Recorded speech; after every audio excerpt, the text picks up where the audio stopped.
I'm Patricia, and this is Investigating Vegan Life with Patricia Kathleen. This series features interviews and conversations I conduct with experts from food and fashion to tech and agriculture, from medicine and science to health and humanitarian arenas. Our inquiry is an effort to examine the variety of industries and lifestyle tenets in the world of vegan life. To that end, we will cover topics that have revealed themselves as common and integral when exploring veganism. The dialogue captured here is part of our ongoing effort to host transparent and honest rhetoric for those of you who, like myself, find great value in hearing the expertise and opinions of individuals who have dedicated their work and lives to their ideals. You can find information about myself and my podcast at patriciakathleen.com. Welcome to Investigating Vegan Life. Now let's start the conversation. Hi, everyone, and welcome back. I'm your host, Patricia, and today I'm excited to be sitting down with Yvonne O Halloran. She's a dietitian, and her website is www.livingvegan.com. Welcome, Yvonne. Thank you for having me. Absolutely. I'm excited to kind of everything that you guys are doing on Living Vegan, as well as some of your other endeavors. I know you contribute to of other vegan outlets, and I'm excited to unpack that with our audience today. For those of you that are new, I'll offer a roadmap for today's podcast as to other line of inquiry and which way we'll be headed, and then I'll also read a quick bio on Yvonne so that everybody has a very good purview of a little bit of her background. So the roadmap for today's podcast, we'll look at Yvonne's academic and professional life that brought her to launching Living Vegan with her partner, livingvegan.com. And we'll also look at her vegan story as it's intertwined within that. We'll get into some of the logistics as to when it was launched, how it's curated, if they have sponsorship or funding, any affiliations that they're kind of attached to. We'll look at goals for the site and audienceship and who they're hoping to reach, and just look at unpacking some of those vegan dialogues in between there. And then I'll turn to also asking her about some of her endeavors with writing and contribution to different vegan things like that. And as I promised, before I start asking Yvonne a bunch of questions, a quick bio. Yvonne O Halloran is an accredited practicing dietitian who has a passion for plant-based nutrition. She's completed her studies in Griffith University on the Gold Coast in Australia, where she graduated with a bachelor's degree in public health in 2010, followed by a master's in nutrition and dietetics in 2012.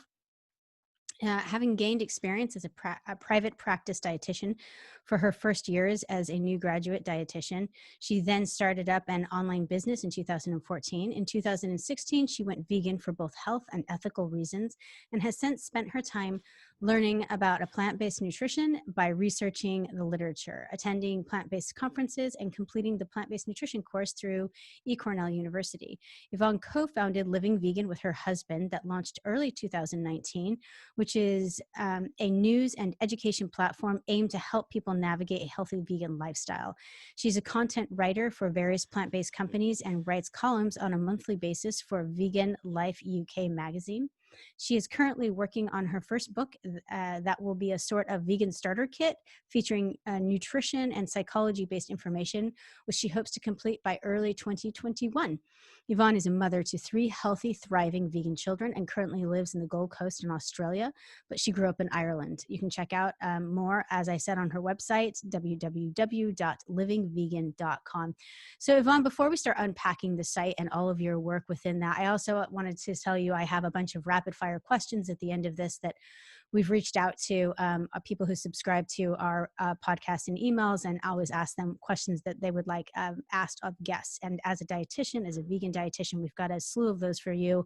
We'll do those at the very end of the podcast. But before we get to all of that, I'm hoping you can I just unpacked a great deal of your academic and professional life, but I'm hoping that you can kind of give your own personal narrative as to how you incorporated your academia into what you're doing now with livingvegan.com. Yeah, so as I said, I graduated in 2012 with a master's in nutrition dietetics, and my goal was always to find my niche. I didn't know at the time that it was going to be plant-based nutrition, but I was, waiting to see what I would find. But in 2016, I started to look into the ethical side of what I was eating, and I didn't like what I saw. And it was quite confronting, actually. I think for anybody who looks into that kind of stuff, it's I call it like an awakening for me. It was shocking and it was horrifying. And obviously when I looked at the ethical side of it, for me as a dietitian, it was very important for me to look at the health side of it. And is this healthy? Is this good for me? Is this good for my clients? So I started going down that rabbit hole. I started to speak to plant-based doctors and research plant-based doctors, other plant-based dietitians all over the world. And yeah, I learned a lot.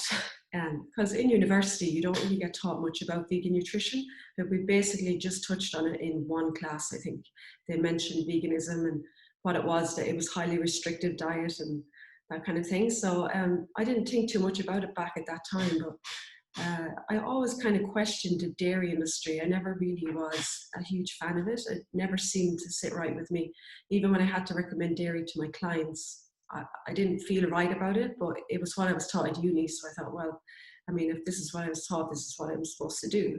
So yeah, so I started looking into the dairy industry and things like that. And it was, yeah, it was shocking. And the evidence-based research that's behind it about the dangers of dairy and how it's so unhealthy for us, how it's highly inflammatory, and it's got dioxins and hormones and estrogens and IGF-1, which are all things that we shouldn't be having in our bodies. It's for, you know, it's for a different mammal.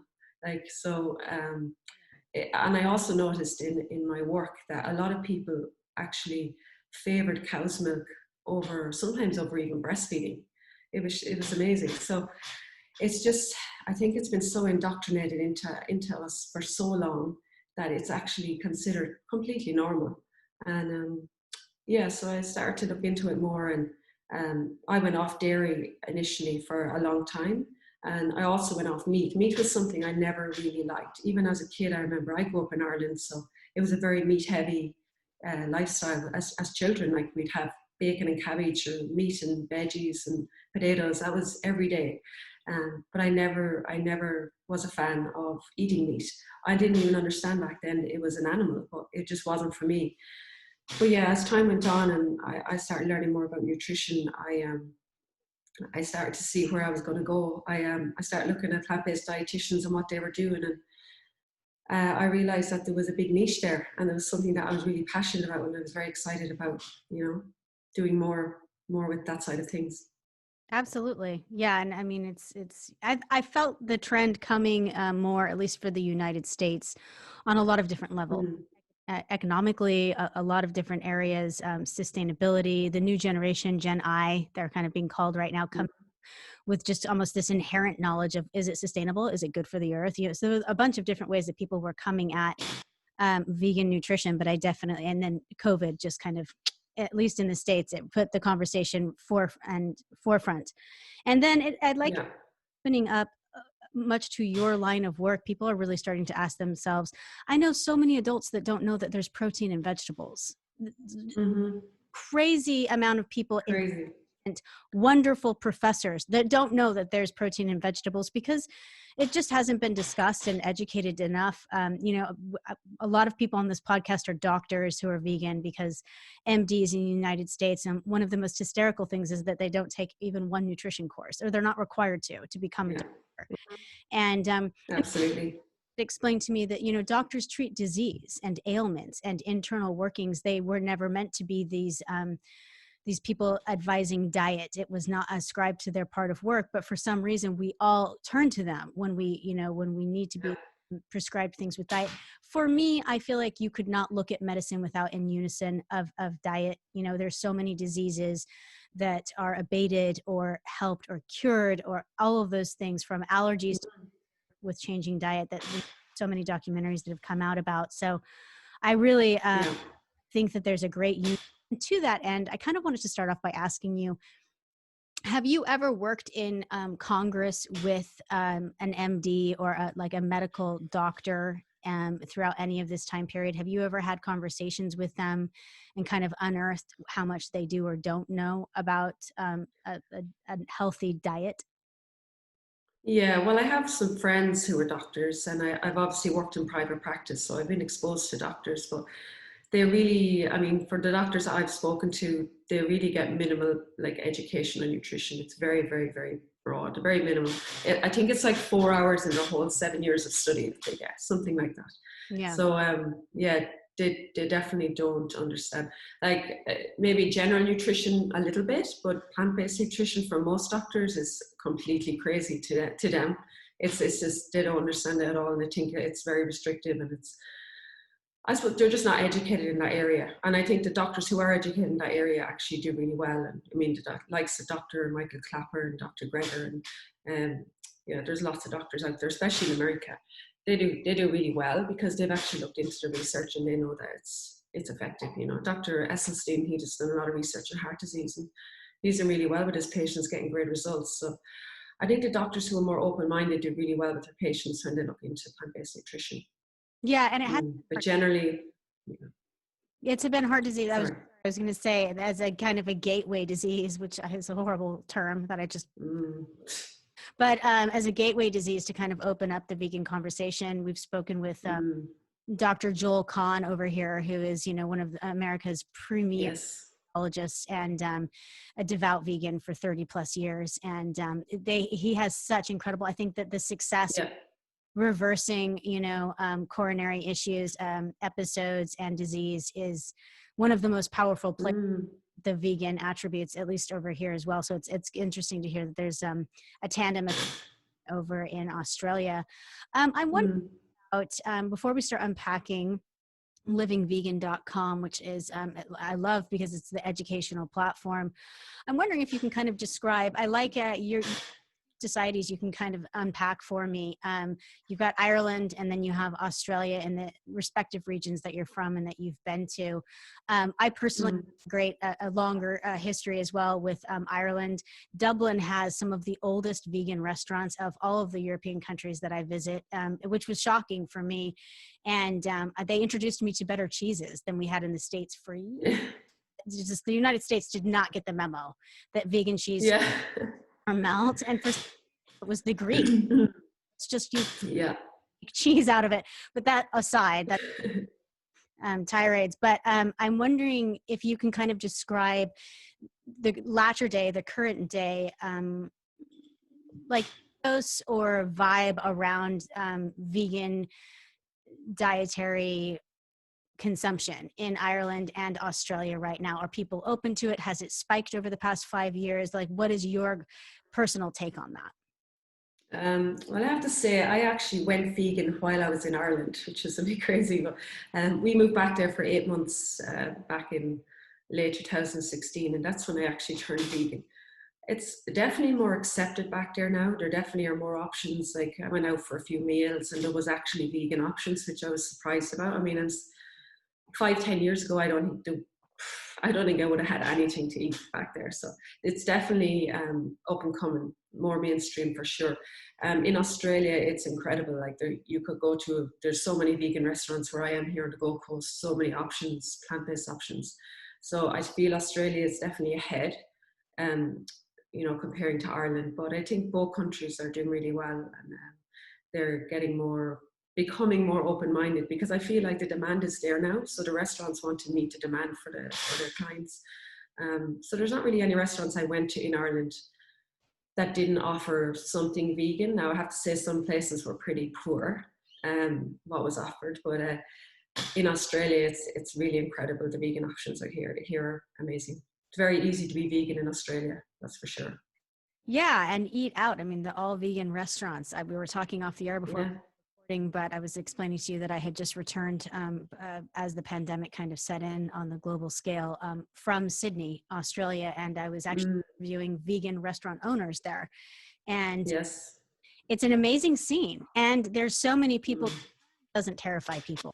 You go to a non-vegan restaurant. I love Vietnamese food and pho and things of that nature. And any of those communities, you go in and say, you know, I need it to be made vegan or whatever. It's a very popular term. And I would, Aussies, they always, I mean, they're the first for a lot of health trends. You know, I learned about a great deal about CrossFit when that hit from the Aussies, even though it was thing and all those things. They really embrace and get into it. And I love it. And then they YouTube about it. They're prolific YouTubers, which I love. Yeah, true. Living Vegan with you now. Mhm. I read in your bio that you launched it with your husband in 2019, so it's still in its infancy to its Yeah. toddler as a, and it's there for education. Can you kind of unpack what inspired you? What's the ethos around you and your husband to launch it, and what the site endeavors to do? Yeah, for sure. So I actually had a website prior to that called Pinch, which is gone now, but that was before I went vegan. So I always knew I wanted to kind of work predominantly online because we travel quite a lot as well. So online made sense to me. Then obviously once I went vegan, I wanted to change my website to be fully plant-based. So me, myself, and my husband were very passionate about the vegan movement. So we wanted to do something that would, you know, help people to get there, to have a healthier lifestyle, to understand the educational side of it. Basically, a platform that had everything, because there are platforms out there that are more news based, kind of. But I wanted to obviously have the educational component as well. So, and that's how we came up with Living Vegan. We thought it was a bit of a daring name because I think a lot of people shy away from the word vegan. Like we kind of considered doing something, you know, like more plant-based, but then we decided, no, you know what, this is about veganism. Let's just face this, and let's have a, you know, a good name that people as soon as they see the name, they know exactly what it is. So that's how we coined the term Living Vegan, and that's how we came up with it. And so initially when it was launched in 2019, I had just had my third daughter. So I was pretty busy. So it was more news-based initially because I was busy with my daughter and my sleepless nights. But as time went on, I got more involved. So now I'm very involved in it, and I'm trying to do more educational stuff to try and help people to learn. You know, it's not that hard to be vegan. I find the first 4 months of being vegan can be quite challenging for people because they're just generally, even if they're highly motivated, they just do not know what to eat, because we've been educated to eat, you know, certain food for breakfast, lunch and dinner for the, you know, 20-30 years. It's very hard to change that. So it takes a lot of guidance and motivation and help. And I think once people get over that 3-4 month stump, they tend to be okay, you know, most people. So that's how we designed the packages and stuff, aiming towards that. Now I'm actually going to update the packages this year. I'm going to offer more dietitian focused packages, you know, like consultations and guidance over a longer period, 6 to 12 months and things like that. So the packages are going to be updated soon. But it was basically just I wanted to be there to help people. I find a lot of women who are pregnant, specifically, they go to their doctor, they tell them they're vegan, and the doctor scares the life out of them and says, you know, you need to eat eggs and you should be having meat, and for your baby, you should be doing this. And all these people are emailing me, they're like, I don't know what to do. My doctor said I need to eat this and eat that. So I just felt like there was a huge niche there. People just need some help, they need some guidance in this lifestyle. And that's why I am going to write a book as well, which we can talk about later. I'm going to write a book about I'm, vegan pregnancy. I'm excited to unpack. Ooh, vegan pregnancy. Yeah, excited to unpack Yeah. the book and all of the information. We need a ton more vegan dietitians out there because Man. number one thing that people are terrified of is their nutrition, and they need an expert opinion assuring them, you know, For rising sure. steps. I fancy myself a wildly educated woman, and when I turned to the worst like junk food vegan that there was, those Yeah. frozen preserved. Didn't even live like that before, but it was just this hyper Yeah. like I've Yeah. something ready made in the fridge, and it's I think it was just that lack of having the expert advice. I'm gonna pause really quickly, and I'll make sure this will make the exception of being edited out. There's like an audio disturbance. Is there like someone occasionally hammering in your background, or it's right there? It just went snap. No, it's completely quiet. I find when I'm speaking and you're speaking, I can't hear you for a little bit as well. There is a little bit of disturbance, but it's Okay. completely quiet here. It may not be recording. We'll continue on with it. I just wanted to make sure in case I was missing something. It may just be like a connection issue. Yeah, maybe. Zoom, a lot of times I hear auditorially things that don't get recorded on them. So it's Okay. in the translation. Thank you. Yeah. And ask. Okay, I want to go back to asking you about the packages a little bit more, because it feels like, so for me, as I was saying about my own education and things of that nature and needing dietitians, it's a tenuous line you would have to dance, because I feel like people are capable of getting PhDs in things, but not up front, and having this onslaught of information, Yeah. vitamins and minerals, even if you have a great deal of that information, keeping it all straight in your index when you're switching diets over. How do you navigate Mhm. tenuous line between educating just enough for your clients to feel empowered, but not too daunted with just too much information? Yeah, I definitely think less is more. I think like if you go too deep, people just get scared off, like because nutrition is so complex, and for most people, most lay people just want the basics. They just want to understand, like, for example, how do I get my B12, or what is vitamin D, or they just want basic stuff. They don't want you to delve too deep, because for most people that's too much. So what I have to try and do is keep it very simple. That's what I find. As a dietitian, you have to learn all the complex, deep stuff, and then you have to relay it back really simply to your clients. So that's basically what I do. So I do a lot of email consultations as well, which is actually very popular. People love to do email consults, because they don't actually, I don't know what it is, but they don't actually speak to me exactly. They just email me through all the details, and then they ask me all the questions, and I look through their meal plan, or I look through what they eat and everything, and then I suggest what they should eat, and I send them a meal plan, and then I give them any information they need. And a lot of it is just basic questions. People, like the most common questions are, where do I get my protein? Which is a crazy question. What is B12? Am I going to get nutrition deficiencies? Or if I'm pregnant, is my baby going to grow okay? Things like this. So it's really, really basic stuff, as a dietitian, but it's stuff that people need reassurance on. Absolutely. And it's empowering Mm. to have someone, give them those informations. Um, Mm. in the United States, I'll say that culturally, I'm speaking just for my own country, but and particularly amongst women or women identified individuals that I encounter, there's a great deal of defense, even around somebody who feels very confident about their way of life. When you start to talk it's deeply interwoven. It's very, very personal. And food, obviously, Mm. do so much more than substance. It's attached to our heritage, to our ideas of love and reward and all sorts of crazy things psychologically. Yep.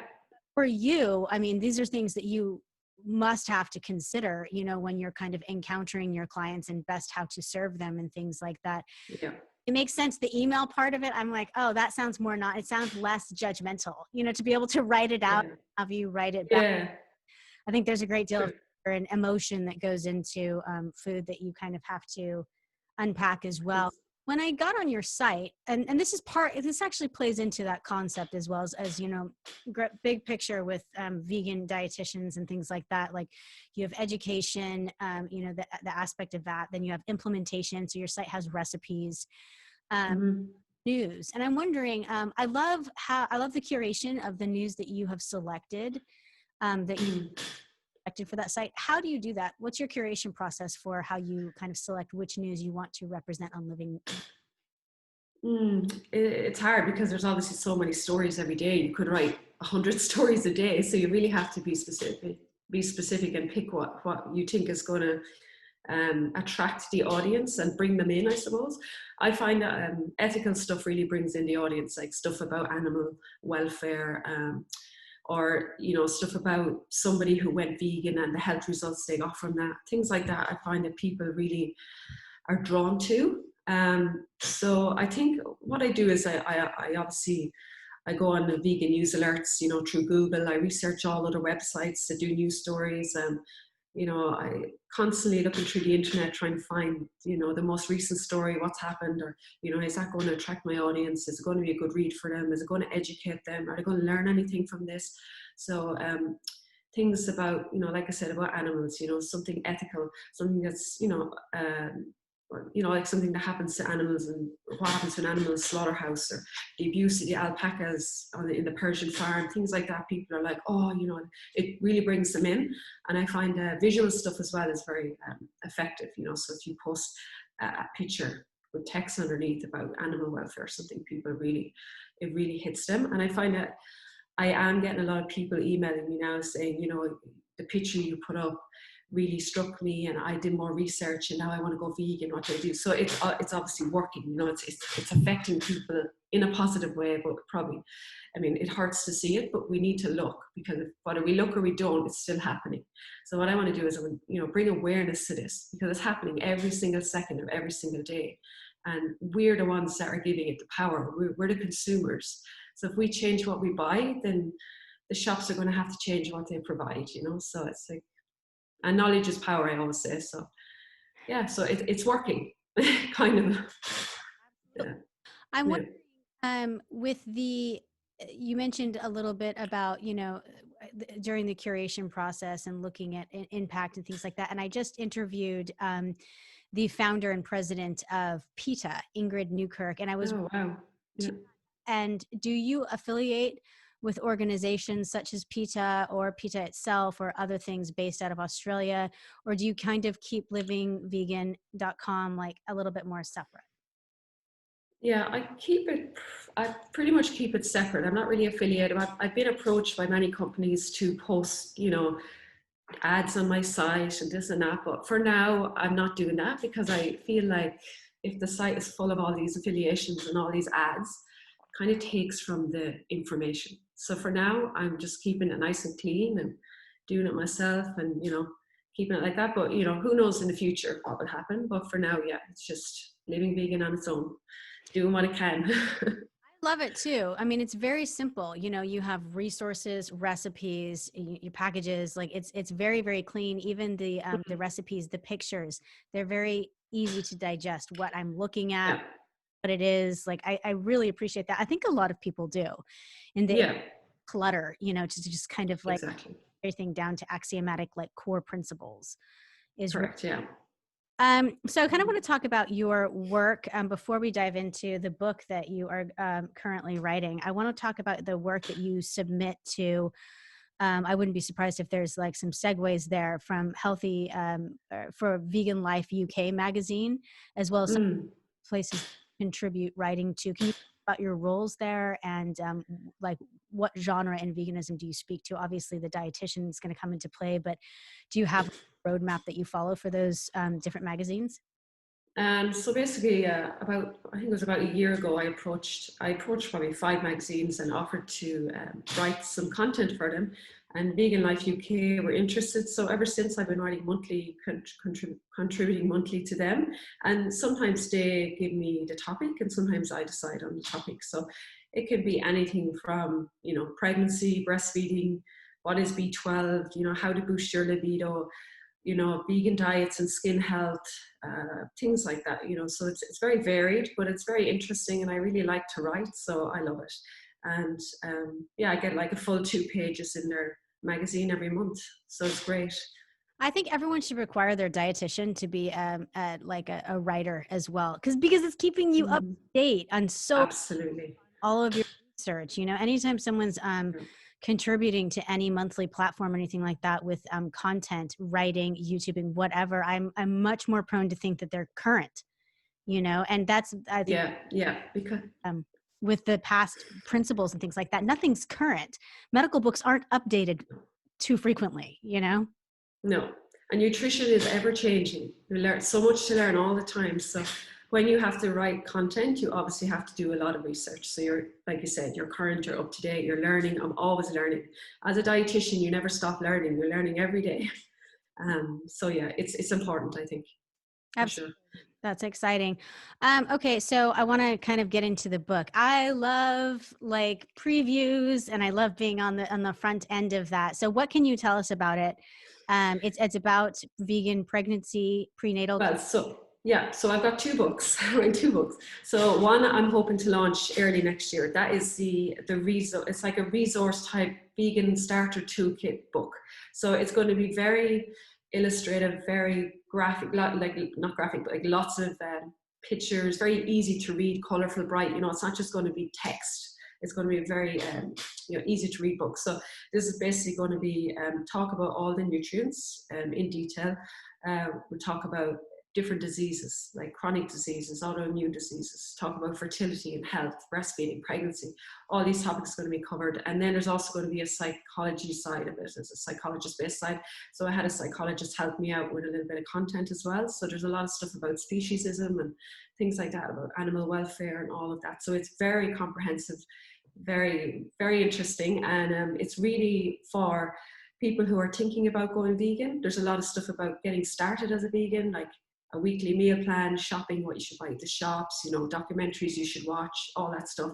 But it's also for people who are vegan, long-term vegans, and just want to learn more about the benefits of it, and, you know, why is it good for my health? And, you know, I talk a lot about dairy in the book, and, you know, meat and what's in it and why it's bad, and animal protein versus plant protein, all that kind of stuff. So it's really, really exciting. It's a really interesting book, and I'm very excited to get it put together. So That's I'm probably it's a vegan Bible. Yes, So a vegan Bible. I love it. You've covered everything. I normally say, Yeah. but where's the action item? Where's the implementation? You know, a lot of people who author vegan books either go one side or the other. It's all recipes and no information, Yeah. scientific study and no implementation. And I'm like, there's going to be like a good mixture. Yeah. What do I do with this? Yeah, for sure. Yeah. And then obviously the second book will probably not be ready until about 22, but that's the one, vegan pregnancy. So I have started it, but I'm in the very early stages. So the first one will be the Vegan Starter Toolkit Bible, and the second one will be the vegan pregnancy the following year, probably. So yeah, I'm working on 2 books. That sounds flagship. I have not heard of it, and I haven't done a search, so maybe there's a few out there, but it's taboo. And, you know, you kind of mentioned that earlier, but I have 4 children, and Yeah. vegetarianism alone, but vegan to certain OBs, it was actually the way I vetted getting an OBGYN. You know, it was pregnant, a new one. I was moving quite a bit while I was forming my family, and it's a rocky road. Have some thousands of babies in their lifetime look at you and say you're going to damage yourself and your child. You know, and I think that so crucial to get information out there. And I haven't heard of any books, and there certainly weren't any on when I was doing my gestation. It's really exciting. Can you tell us a little bit about like some of the elements you're going to include in that? Yeah, so like I said, it's in the very early stages, but I basically I want women to know, it's basically going to be for women who are considering getting pregnant, who are vegan, because obviously importance of nutrition begins before conception. So this book isn't just for while you're pregnant, prior to as well. Or just people who are interested in, you know, what you eat while you're pregnant and vegan and how to be healthy. So I'm going to walk through all the nutrients, you know, what's important and how much you should be having, and also obviously the sources of these foods, so people don't have to be trying to figure it out for themselves. And then maybe comparing, you know, vegan pregnancies to non-vegan pregnancies, and things about, you know, like fish is highly toxic, and it can pass, you know, all that stuff can pass to the baby by your placenta. A lot of women don't understand that or realize that. So, you know, delve into all of that as well, like the difference between animal protein and plant-based protein in pregnancy. And yeah, so it's, like I said, it's very early on. I'm only in like chapter 1, so but it's going to be an exciting book, and it's going to be, everything in there is going to be important for a woman who is having a baby and wants to have a healthy pregnancy and ensure she's got no nutritional deficiencies. Obviously talk about supplementation as well, because when you're pregnant, you do need to supplement to ensure that you're getting everything that you need. Yeah, so that's awesome. It's going to be good. I'm excited because I've had so many women. Yeah, sorry. No, I've had so many women email me in the last 12 months. I've had a lot of women email me about, you know, their vegan pregnancy and, you know, just concerns and stuff. So I feel like this book is a must. It's very important, for sure. Absolutely. I think that it's going to be a game changer for me. I'm going to push it out to everybody I know, because women's health is so understood. Thank you. Over, you know, it's not just the States. Like every country I've gone to, all of the health studies have been done largely on men, you know, and we don't have the same as we're all discovering. But I think it's so imperative. Yeah. Little research until the fertility crisis, you know, hit. we really didn't understand a whole lot about pregnancy, which is amazing because it's responsible for the propagation of our species. You'd think it'd be the most fun out there, but we have more True. information about erectile dysfunction than Yeah, yeah. so I Yeah, that's true. with it. Um, Mm. Wondering if you can kind of enumerate for me. You have these 2 books that are on the horizon, but where do you see some of the trends within the vegan like diet culture heading? I'm kind of speaking to, I guess, products in particular. There was a huge push on nut milks and things like that in the USA economy and things. When soy, people were getting there was arguments about soy being bad, and so everyone turned to nut milks. But then there's nut allergies. Yeah.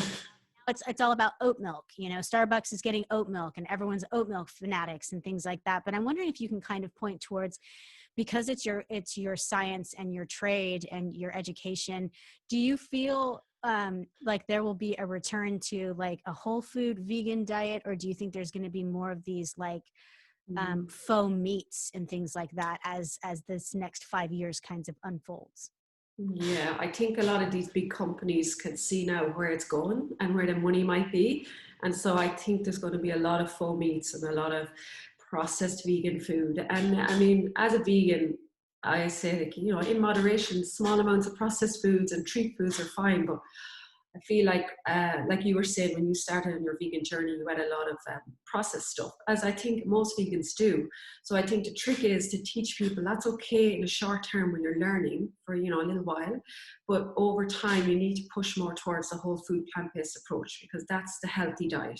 I don't like to call it a diet. That's the healthy lifestyle. That's the healthy vegan lifestyle, is to eat whole food plant-based.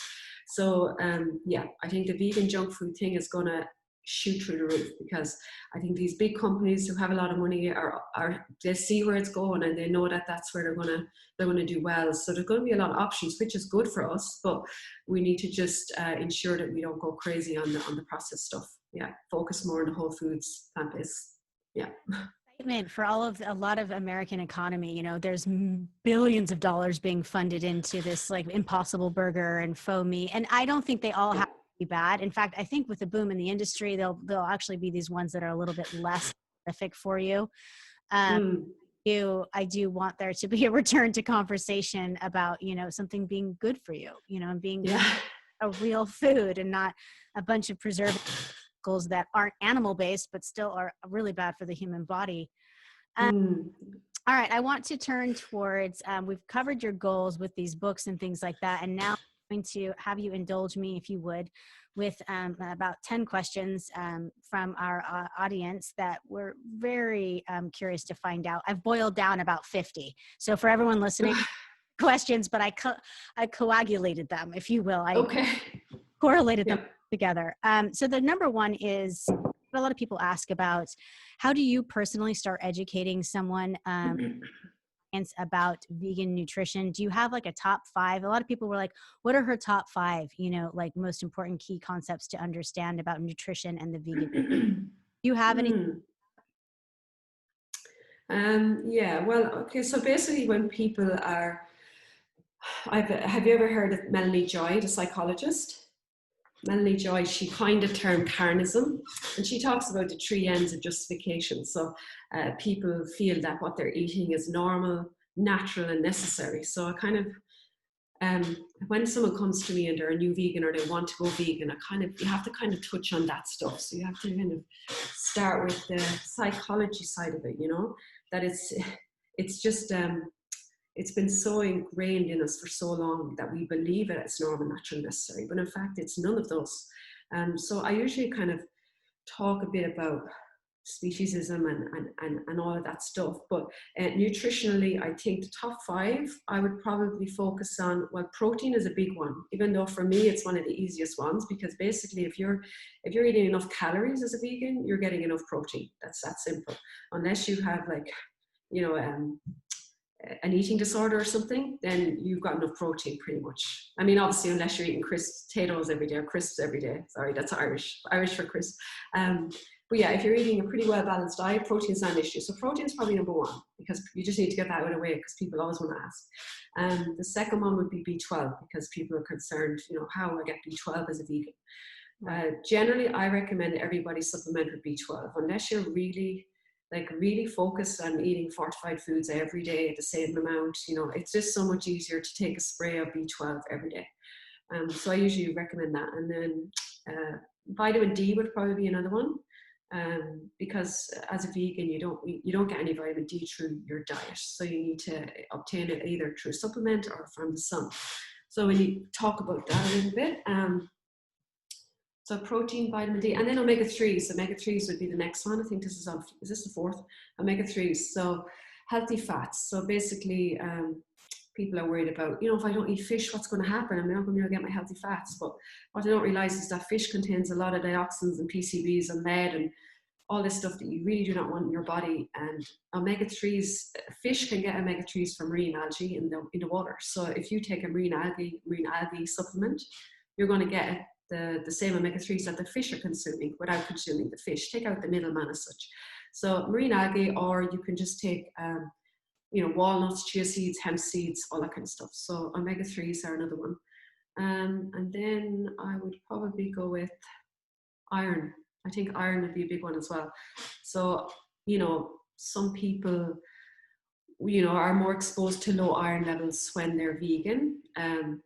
But I think once you focus on eating foods containing iron, then you're going to do okay. You know, like cooking your spinach and having that every day, or having lots of leafy greens, beetroot, blackstrap molasses, things like that, dried apricots, all that kind of thing, and legumes, stuff like that. But some people will need to supplement with iron as well. It depends on your iron levels. And I always recommend to vegans, you know, to get a blood test maybe every 6 to 12 months, especially as a new vegan, just to ensure that everything is going as it should, you know. So they would probably be, I think that's 5, is it? Iron, omega-3s, protein. They sound What else is it? Yeah. I'm wondering, and so we had another question along that same line, and people were asking if you personally subscribe to a specific brand or kind of vegan multivitamin. There's millions out there, and I think sifting through the right ones, and there's a lot of people that worry about certain areas that one is obtaining their vitamins, like organic vegan vitamins and things like that. What are your thoughts on that, or do you have one that you recommend to your clients? Well, I recommend iron-wise, I take Floridix. I don't know if you have that over in America. Floridix. And Spatone is something that I recommend, because Spatone is just like a liquid iron. It has no side effects, doesn't cause constipation or anything like that. And it's very easy to take, even for kids. So that's a really good iron supplement. And then there's a product over here called Bioceuticals. I don't know if you have it over there, maybe not. Yeah. So that's the range I quite like for B12 and things like that. Quite like Bioceuticals. Now, I don't think they're actually organic, but if you can get organic, even better, I think. Always organic is better, for sure. Absolutely. Yeah. Grow your own. We're very big on gardens right now in the States. I mean, the pandemic has a lot of different things that it's launched, but one of my favorite that I proudly contributed to is a vertical garden. Oh, wow. Yeah. California, and space is on the ocean prized possession. So you don't donate your lawns to gardens, they go up. Oh, wow. Yeah, very good. Yeah, I think, sorry, there's a delay. I think self-sufficiency is definitely the future. Like, I think growing your own products, your own crops is definitely the way to go. Even for people like me, and I always try to express, my audience is sick of hearing me say it, but I feel like the only thing I can help thrive are children. Like, plants die on me. You know, I'm not the greatest at that, and I don't understand why. I buy the fertilizer, I do the research, but I can actually keep going. So if I can do it, everyone can. It's out there. Yeah, anyone can. To people ask if what the most important books or resources for you, where do you glean a lot of your knowledge from? How do you stay up to date? Do you posture like your own hypotheses and then go fetter out the information, or do you have like these news feed roles that you get it from? Well, I do. I spend a lot of time on ProQuest, which has all the latest journal articles. So as a dietitian, I have access to that. I mean, I'm sure lay people probably could too, but I think you do have to pay. Obviously, I'm a member of the Dietitians Association of Australia, so I'm on that every day, looking up, you know, latest articles for this year and stuff. But also, like I said, I read for people. I suggest they read books by plant-based doctors. Dr. Greger and Dr. Clapper and T. Colin Campbell, and there's some great books out there. The China Study I highly recommend to your audience. How Not to Die, all those books, they're really good read, really educational, fantastic. But basically for me, it's more the journal articles that I get my information from. And if I hear something about new research that's come out, then I go in and investigate myself and look up the journal and look up more information on it. So sometimes I might hear it from somewhere else, or someone else posts about it, or a different dietitian or a different doctor, and then I go in and learn about it and research it by myself. So yeah, so it's a constant study, constant study. As a dietitian, you're always learning, always studying, always trying to keep up to date. It's ever changing. Yeah, I always. I wonder, there were a lot of people that wrote in and asked about how you personally, in your private practice, what is the most common reason that people are looking for your assistance? Do people come at you for weight loss, disease, mental? What is is there a larger category than others as to why people consult you and are turning vegan? Well, I would say the main thing is health-wise would be chronic disease. So type 2, like just got diagnosed with type 2 diabetes, or my doctor said if I'm going to get a heart attack if I don't change my diet, or but a huge amount of people as well for weight loss. So a lot of people are like, I'm going vegan, but I want to lose 20 kilos or 40 pounds or whatever it is. Yeah, so I think chronic disease mainly would be the reason. And then, like I said, I get a lot of women asking questions about vegan pregnancy. So they're probably the main ones. And women with young children who've been told by their doctor that their child needs to drink cow's milk and, to be healthy and stuff like that. So I try to, educate them and teach them. Obviously, so generally cow's milk recommended from 1 year old. But basically, I would recommend that the child, once they're finished breastfeeding, and obviously breast is always best as long as possible. Once the child's finished breastfeeding, we recommend unsweetened soy milk. Organic soy milk is close to cow's milk without all the bad stuff, and or like a ripple milk, a pea milk, which is also a good option. But that's only after the child's turned 1. We recommend that in place of cow's milk. Cow's milk is highly constipating to babies as well and children, so it's not recommended. Absolutely. We had a bunch of people learning that you were a vegan parent write in, and they were wondering about how you personally, because you have so much information, how do you educate your children and kind of arm them with the proper amount of information given their respective young ages? 2-year-old can handle very little, a 11-year-old can handle a lot, but how much them and things like that. How do you kind of provide them with information for when they socialize? Yeah, so basically, obviously my youngest is 15 months, so she has no idea yet, but I have a 3.5-year-old and an almost 5-year-old, so they ask a lot of questions. We bought a lot of books about veganism and to teach children in a very easy way why we're vegan and stuff like that, and they understand that, and it's amazing. They're so accepting of it, and they tell people we don't eat animals because we love them and we want to be healthy. It's very cute. But I do tell them about, I explain to them that we need to look after our bodies, and when we eat foods from like flesh of animals, that it's not good for our bodies, and it's not nice for the animals because they have to suffer. And they understand that leafy green vegetables and colorful fruits and vegetables are very good for their bodies, and they're very aware. I mean, and for them being that young, to understand that is a really good way to start them in their life, to understand the importance of healthy plants and not to eat animals. And obviously, some people say, but you're restricting your child and you shouldn't, it's not fair.